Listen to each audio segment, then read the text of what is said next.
Hello, so this is going to be session 3 of Foundations for Newish Dogs. We have never run an online group class, I've never filmed one, I've never made one, so if you have any questions, comments, concerns, suggestions about how to do this or how to do this better, we welcome them all.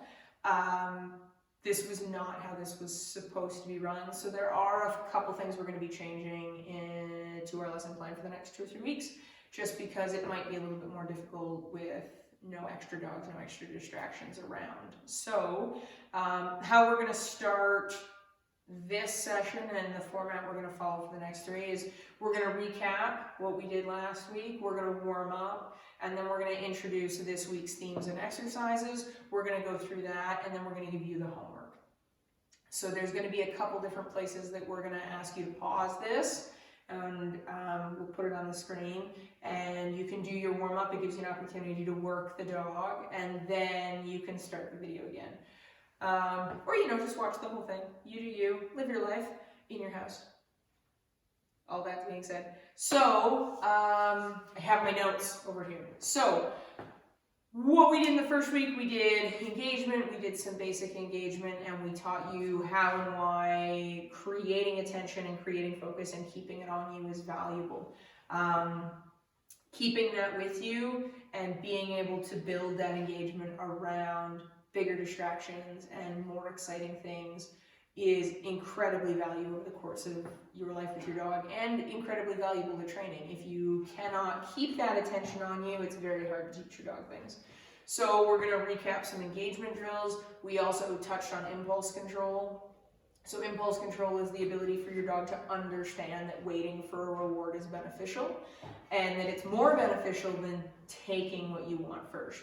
So poor impulse control based behaviors are things like jumping, things like barking, counter surfing, door dashing, all that stuff that the dog just wants to go, and is generally faster than us and gets there first and then gets the reward for it. So what we're going to do is we're going to warm up with the dog.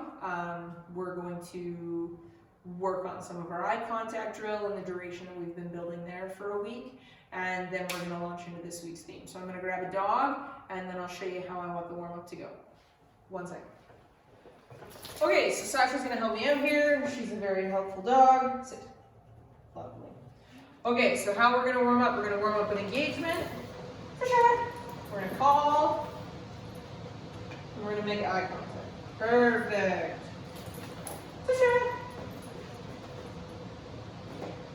Yes.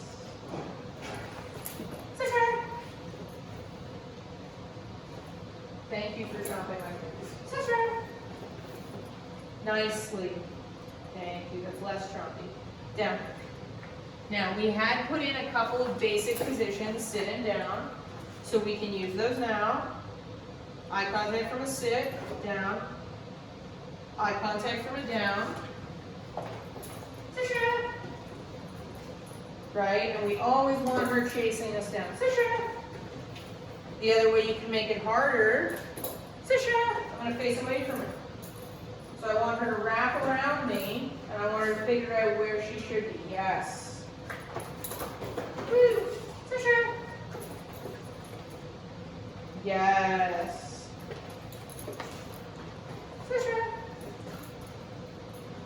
Good.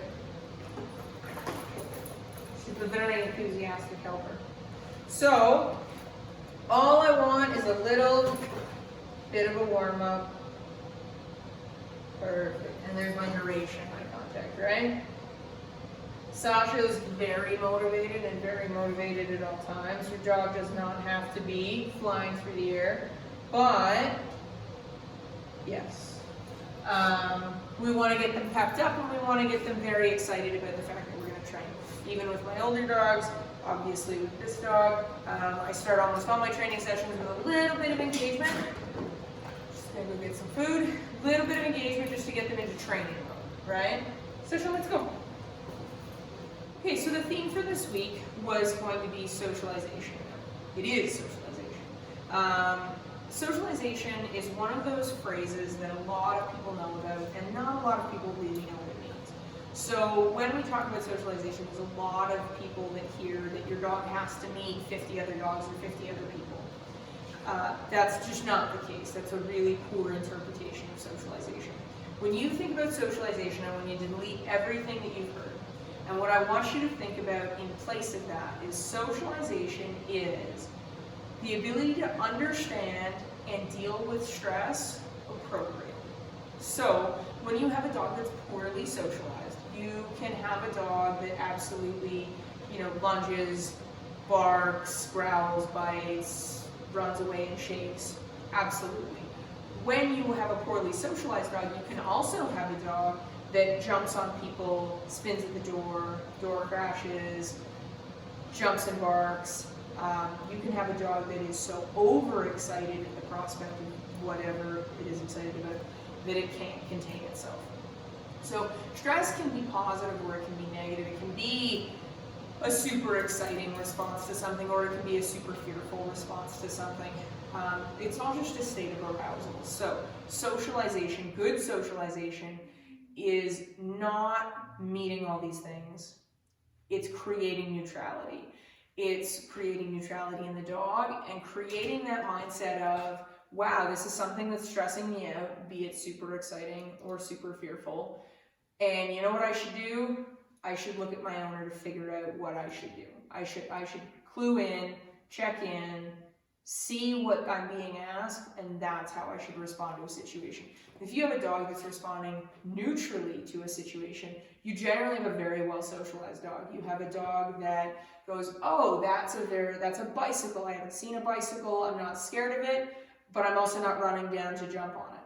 When you have a dog that's well socialized, you have a dog that can see anything new and go, you know what, I'm going to wait out and see how this plays out, right? So our goal with socialization is not to have our dogs meet all these crazy things. Our goal with socialization is to have our dogs see a lot of things. Now, we are in the middle of a pandemic and that is somewhat difficult. But it's nowhere near impossible. So what I want you to kind of aim for is 100 things in 100 days. I want you to have your dog see something or do something new every day for 100 days. That could be, maybe we haven't seen the bread maker and we bring that out and we turn it on. Maybe we haven't seen a leaf blower. We bring that out. Maybe we turn it on, maybe we don't. We walk around and maybe we haven't seen a city bus. We see that and we move away. Your dog doesn't have to see a bulldozer or doesn't have to drive a bulldozer to know that bulldozers exist. Your dog doesn't have to be on it, in it, near it. Your dog has to see that it exists from 50 feet and move away, right?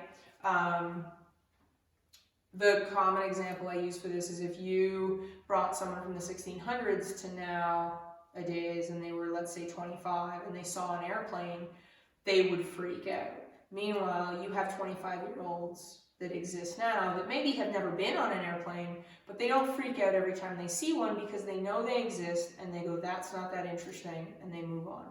So our goal is for our dogs to be able to see everything and not want to jump all over it or run in fear from it. We want to build confidence with these things, but we don't want to build entitlement to go see them or fear of them because maybe we haven't introduced it right. So the best thing you can do, introduce a couple things neutrally, one a day for, let's say, 3 months. It can be a sound, it can be a texture. I flip my puppy pens on the ground and have them walk on them and it's just a little bit different. It can be anything in the world, really, anything they haven't seen. So this is an excellent time to dig through some closets, see what you've got that's a little bit weird. This is why people go, oh, my dog is scared of men in hats. It's not scared of men in hats, it's just never seen a person with a hat that is like that, right? So get out those sun hats, get out umbrellas. Most of these dogs are pretty young, they might never have seen an umbrella because it's been winter. Get out that snowsuit, get out that Halloween costume, find a hula hoop and roll out through the house. Wonderful time for all that. So we'll talk about part of the homework then. The exercises we're talking about this week, we are going to start talking about place and building it. So what is place? Place is, you'll see in a lot of the videos I put online on Insta, you'll see we'll have dogs on place, and they're generally spread out on this wall, and they're all on their beds, and they're supposed to stay there no matter what's happening. That's the concept of place. The concept of place is that you can be involved in things, but you don't have to be in things. So you can sit on the sidelines and watch it and be involved, but you can't be in the middle of it, right? It also is a really good way to create calmness in our dogs. Some dogs are not really born with that ability to self-regulate and that ability to just bring it down. When we do place, but specifically duration place, what we build is that ability to learn to self-regulate our emotions and all of our feelings into calmness. So we are going to introduce place, and then we are going to talk about how we're going to get there. I'm going to grab a dog, and I'm going to show you the exercise you're going to do. 1 second. Yes. Okay, so some of you have clickers at home and some of you don't. So I'm going to do this without a clicker, but just anytime I say yes is when, if you are doing clicker work, then you can absolutely use a clicker instead. What we're going to do, that's further than I anticipated. Yes. What we're going to do is we're going to start place work by creating value in a location, right? So all I'm going to do is I'm going to stand here. Yes. And if the dog that I'm working with, it is not you, Sasha, if the dog that I'm working with gets on the thing that I want, yes, I'm going to reward them, right? Now, this dog has done some place work before, so obviously he knows what's up. What we're going to do is, I literally just need you to stand by a thing. It can be a bed, it can be a mat. It doesn't have to be anything special, you just have to be consistent. And what I do is, I throw my food and it's just the engagement game, and then I wait. Now, when you start, yes, I want you to stand right in front of the object that you're using. Sasha, you can do the next one. No. She's going to whine more, and I know it. What I want you to do is stand right in the center of the object that you want them to be on. Yes. If you're off to the side, they don't really get, they don't understand what you're doing, because your body language is not pointing to it, right? So we want to have really good control on our body language. Boom, right? Now, once we've started creating value in the place, what you can do is you can just be near it, and you can wait to see if your dog understands that there's value being in that one spot, right? Yes. So he didn't get it, he didn't really understand, because we haven't gotten that far with him. But just by being able to turn it, yes, being able to turn a little bit, he gets it. So I can also go over here, yes. I can do the same thing. Oh, come here. Sorry, buddy. Nope. Mustang.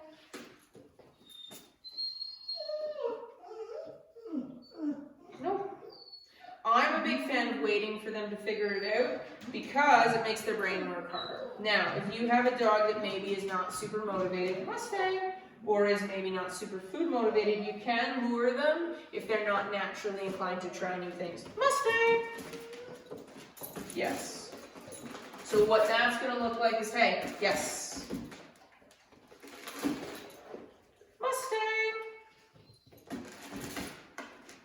Right? All you're doing is you're creating this value and going to a place, and then what we're going to do is we're going to add a little bit of movement.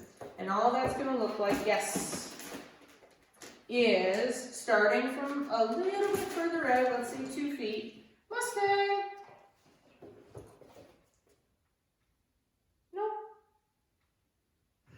Yes.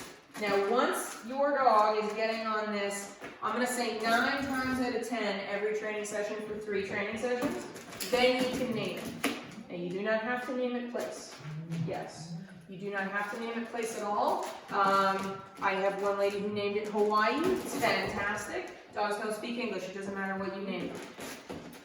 Yes. So, once your dog is getting it, then you can name it. Yes. Because they'll have an understanding of what you're talking about at that point. They are 9 out of 10 times going to do it anyway. And what you're doing is you're back chaining the concept. You're putting the name right before the thing they do it. So you say fridge, they get on the bed. You say fridge, your body moves, they get on the bed. You say fridge, your body moves, they know they have to get on the bed. Eventually, you say fridge, and they go, oh, you're about to move, I need to get on the bed, and they do it before you move, and then you know that they have an understanding of what you've asked them to do. No. So, place is a very, very useful concept for a lot of reasons, but building it nicely will help you in the long run. So, as much as we want to kind of put them on place long term right away, I would much rather you build the value in being there than just jump straight into back time. That being said, you guys are now home all day. Mustang! Yes. You're now home all day, and a lot of dogs are going to be underfoot and be attention seeking. So, no, much like Mustang. Mustang is one of those dogs for sure. So the go-to for this guy is going to be putting him on place for maybe 20 minutes a day to start with a back time. So do your training sessions where you build value in being on the place, and once you get to the end of your training session, what I want you to do is you're going to put your dog on a back tie in whatever room you're in. You're about to do some office work. Back time to the door handle. Put the bed there and say, listen, you're just going to chill out. Right? They should already be tired. Should be a pretty easy concept to grasp. The other really popular one that I say to start place with is while you're making dinner. Most dogs know nobody's going to pay attention to them while they're making dinner. Most dogs have no issue going, okay, well, at least I'm still with you, so I'm okay waiting here. So what I want you to do is grab your dog. You're going to play a little bit of engagement, come back to place, a little bit of engagement, bring the dog back to place. If you can get a little 1 or 2 foot send, that's totally fine, but I really don't want to see anybody naming it until you have a whole pile of training sessions, like 3 or more, and the dog is doing it every single time. As soon as you get that bed out or that mat out, they're jumping on it, right? That's when you name it. Okay, so pause this video, do a little place work, and we'll be back in a minute. Okay, so the second thing we're going to be focusing on today for drills is going to be recall. Recall is an incredibly important behavior. Everyone wants recall. Recall is the ability for you to call the dog and the dog comes, right? It's everybody's dream. So, because we've already started doing engagement, we've already started laying that foundation for that recall that's super important. So what we're going to be doing is we're going to start moving beyond just our little 6 foot engagement, and we're going to start working in a bit longer distances. So there's a couple parts to recall that people don't really seem to realize. Recall is a couple things put together. We have the ability for the dog to be interested in you. That has to exist before you can let your dog off leash.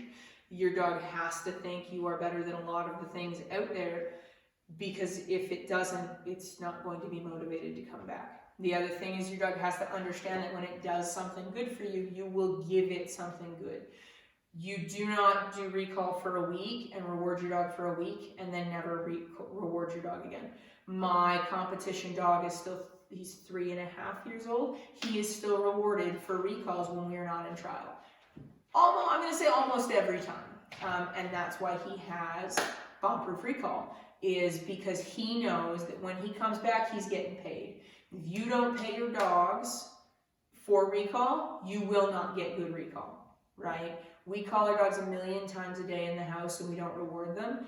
In order to even begin to even that out, we have to be rewarding them every time we do recall practice. So you're looking at a minimum of 6 months of practice with recall where you are carrying your food, you are carrying that ball, you have something. This is not the exercise that you fade food out of, and I would say it's not the exercise you really fade food out of completely for the dog's entire life. This is the one thing that I'm like, if you get into an emergency and you need to call your dog back, you don't play around with recall. You train every day so that when your dog is running towards a road and you see a car coming, you call their name, they stop dead, they come back before they ever hit the road.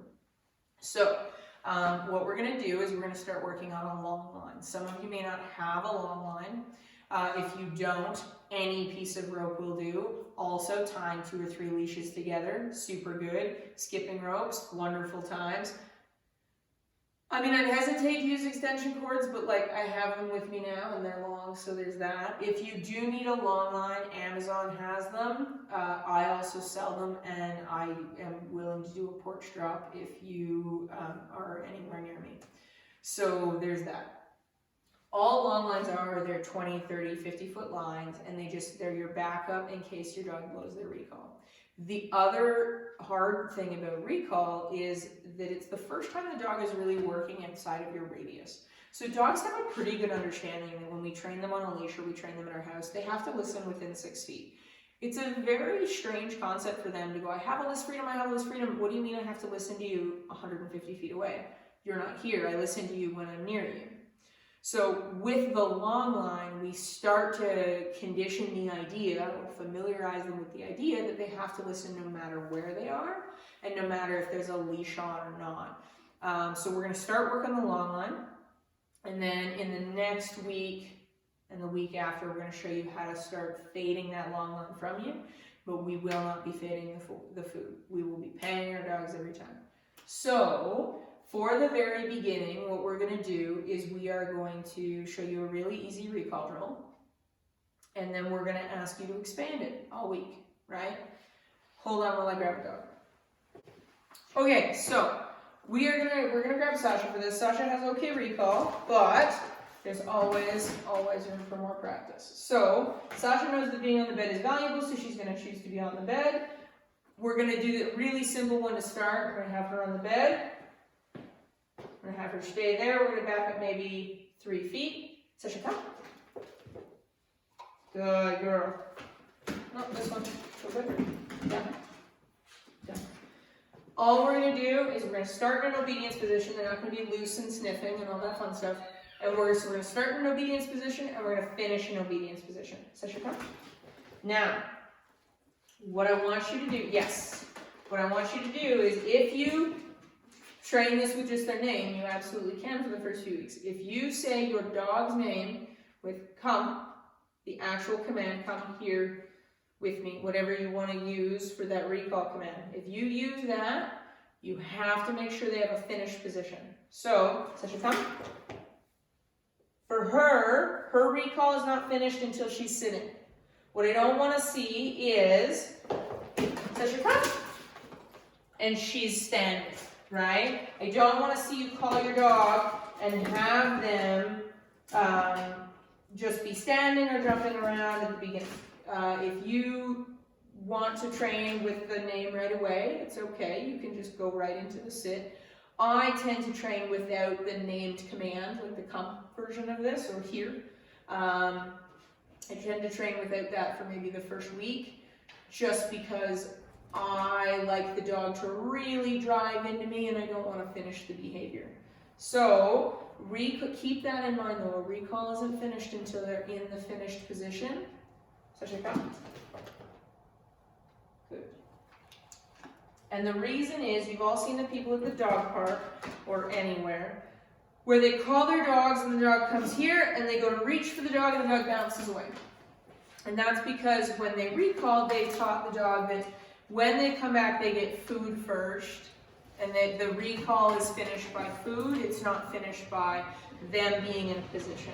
So the other thing you can do, sit. Sit. That's not even a sit. Is, Sasha, come. Once we're in the sit, we're also going to call her grab.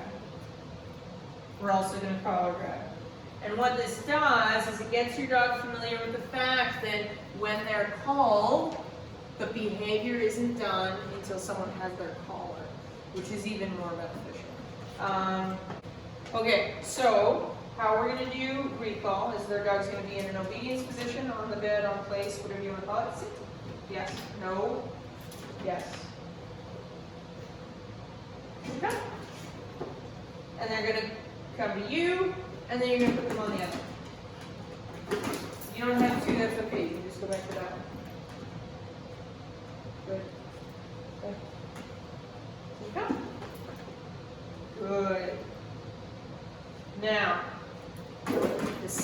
drill we're going to do is we're going to do this, basically the same thing, and there's just two slight modifications. So hold on one second.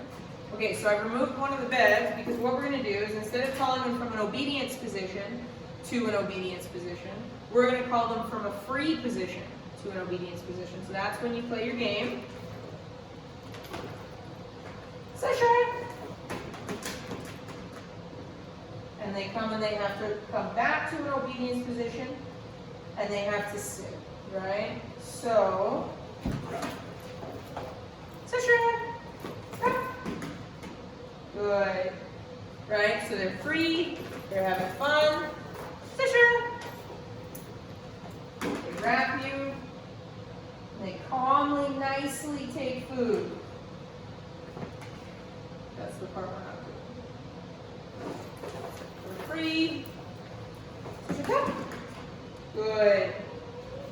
Right? So the difference is, and now if your dog isn't super food motivated, you can just let them be distracted by something else in your house. Have a person walk across the room, that type of thing. We don't want to call them off major distractions yet because we're still creating the behavior. Session. But we can wait until the dog's distracted and recall, right? So you're doing two things. One is you're calling the dog from freedom to obedience. The second thing you're doing is you're teaching the dog that they need to wrap you, right? They need to wrap you and they need to sit. And having a bed or a mat will give them, that you've built value in from place work, will give them a really good idea of what they need to do to finish this behavior and get their reward, right? Yes. So, we'll let her go find all the food. What we're going to do is we're on day one, we're maybe only going to use a 6-foot leash. Then every day, if you just add a foot or two to your leash, right? So, if I'm going to start here, I'm going to wrap that around my hand. I'm going to make sure that that's the distance I use today, right? And I'm not really going to super increase it, and I'm only going to decrease it if the dog really isn't failing or isn't doing well. Every single day, I'm just going to add maybe an arm length, right? It's a bit of a slower way to do it, but at the same time, it builds massive foundation. It makes your foundation really, really solid. So if every day you could only add a certain amount every day, and then maybe in 5 days, 6 days, you'll hit the end of this leash and all of a sudden you'll be having 20, 30-foot recalls. The other thing you can do with this is if your dog is doing this really well inside, what you can do is you can start to do it, say, in the backyard. Bring your mat, bring your bed into the backyard. Session. And session. Bring your mat into the backyard and start training around just the fact that they're outside, right? There's a lot more distracting things outside than inside. You can start training in your driveway, you can train in your backyard. You can train a dog really well never having left your property. I've done it. It's totally possible. It really comes down to getting these foundational behaviors really, really solid. And the more solid you get those foundations, the more they cross over once you widen that world back out. So, that's going to be your recall drill. I'm going to put her away for a minute and we're going to talk leash walking. Okay, so the last thing I want to talk about for today is going to be setting some concrete rules and some consistency for your leash walking. So one of the things about leash walking that's really hard is it's not rocket science. It really isn't. But it requires a great deal more consistency than a lot of people normally provide for their dogs. So we're going to make you consistent. So how we're going to do that is we are going to set the rules and the boundaries for the walk before we ever even leash up the dog. What we're going to do is we're going to have an idea of where we want our dog and specifics about that idea before we start the walk. So that doesn't mean, okay, I want the dog on the right side, or okay, I want the dog on the left side. What it means is, okay, I want my dog on the right, and I want their collar to be in line with my knee. Or I want them to be on my left, and I want their shoulder to be in line with my hip, that kind of thing. So what that does is it makes very clear boundaries for both you and for them. You and them. Yeah, totally. Makes very clear boundaries about what is acceptable and what is rewardable and what is not acceptable and will be corrected, right? So today what we're just teaching is what is rewardable and what we want you to do. And in order to do that, the way I've been teaching everyone is there's 4 pretty simple concepts to walking a dog. You only need 4 things. You need a gas pedal and a brake, a turn signal, and a horn, right? So when I leash up my dog, I'm going to have an idea of where they are, have an idea of where I want them, and in my head I'm going to draw a boundary 6 inches on every side of the dog, and I'm going to keep that in my head. And if I see that dog approaching that imaginary boundary, I'm going to stop my leash, or I'm going to quick pop, and I'm going to pop them back into the position they should be in. So if we go to veer out to the side, I'm going to go no, and I'm just going to lock my leash or give it a bit of a pop if the dog's really going out there. And the dog won't be able to go out there, we'll come back, and as soon as we're in the rewardable position, we're going to give them more food. So what we're going to do is every single time we go to step off, we're going to use our gas pedal, and our gas pedal is going to be saying the same thing every time. So for some people that's heel, they start walking and they say heel. For some people that is let's go. I use let's go a lot because it's very intuitive. I use let's go a lot because it's something most of us have said to our dogs, and because it means the same thing to the dog as it does to you. So every single time I step off, if the dog's on the right, I'm going to step off with the right, and if the dog's on the left, I'll step off with the left. It's just a body language cue. You don't have to do it, but I find it helps. So if the dog's on the right, I'm going to step off and I'm going to say let's go. Right, and that's the dog's signal that, okay, we're going, right? The other thing we're going to do is we're going to add a break. And what that is going to be is actually a body language cue. So dogs communicate, 90% with their body language. So as we're walking, we're going to slow down our pace for 2 steps, and then we're going to bring our feet together. And when we bring our feet together, we're going to say sit. And what that's going to do is it's going to pattern them that when we stop, when we bring our feet together, sit always follows. So within about 2 weeks, you'll start to see an auto sit start happening, which is always really nice. For right now, I don't care if they sit sideways or they sit next to you, they sit in front of you, it doesn't matter. That's easy to fix. Right now, we're just teaching the basics of what we expect from you. So you have your gas pedal and your brake, you need a turn signal. You've actually been working on that for 2 weeks. What we do is we do engagement, right? So every time you say your dog's name, you go Fido and they go, hey, what's up? Which means that when we're walking, 1 step before we turn, that's going to be our turn signal. So if the dog is on the left, I'm going to call it with my right foot, and I'm going to say Fido, step, and turn. Now, when you say Fido, the dog's going to look up, your shoulders are going to be going into that turn, and you are going to roll out of that turn nicely, and the dog should follow you. Now, they may not follow you right at the beginning because leash skills are different. They're new, they're hard. If the dog doesn't follow you in the turn right away, you can go Fido, you can slow this turn down, step, you can have your food, right? And you can lure them around. You do not need to pull them around. That's not constructive or helpful. What that does is you're doing the work. We want the dog to do the work. So we're going to go Fido, step, we're going to lure with our food, and the dog is going to keep going.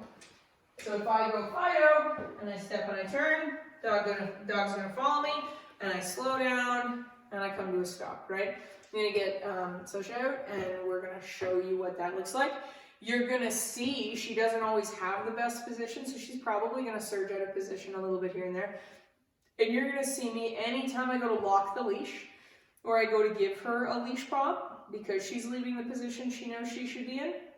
You're going to hear me say no, and I pair that no with the correction so that no has a meaning. If you say no, but there's no paired consequence with no, no is fairly meaningless, right? So not only do we want to pair a meaning with no, we also want to pair a reward with being in the right spot. Because again, if we don't reward, then being in the right spot is meaningless, and if we don't correct, being out of position is meaningless. So I'm going to grab Sasha, and we're going to do a little walking demo, and then we'll see where we're at. Okay, so Sasha's pretty much ready to go. Go. Good. Let's go. Sasha. Good. Sasha. Good. Right? So I slowed my pace for the last 2 steps, and she went, oh, you're slowing down, I know what's coming, and she sat. Let's go. Sasha. Good. Right? Now, Sasha didn't know how to follow that move properly. Oh, we're going to eat some foods. Sasha, you're going to lure, right? It's pretty easy for you to go, hey, this is where the food is, Sasha. And all you would do is you would fade, Sasha, you would fade that lure back until your hand is up and in a neutral position. Good girl. Let's go. Sasha. No. Sasha. Now, if she goes to surge ahead, you're just seeing me pull the leash tight. You're seeing me give it a little pop. You're not seeing me pull the dog anywhere, and you're not seeing me try and use my leash to adjust my dog's position. All you're seeing me do is use the leash to provide a boundary, right? Hey. She's like, that's more fun than leash skills. Okay, so I'm gonna put the homework after this on its own little slide. And then that's it for this week. I really invite you to take some video of what you're doing and put it on this group, or send it to me, or tag me on Insta in it, so that I can see what you're doing, and then we can always provide like suggestions or comments and show you what you're doing or how you can do it more effectively. Because again, I can't see you in person. Don't jump. Apparently I'm going to train my own dog now. Yeah. All right, we'll see you guys next week. Sasha. Hey. Hup. Good. Oh, Sasha.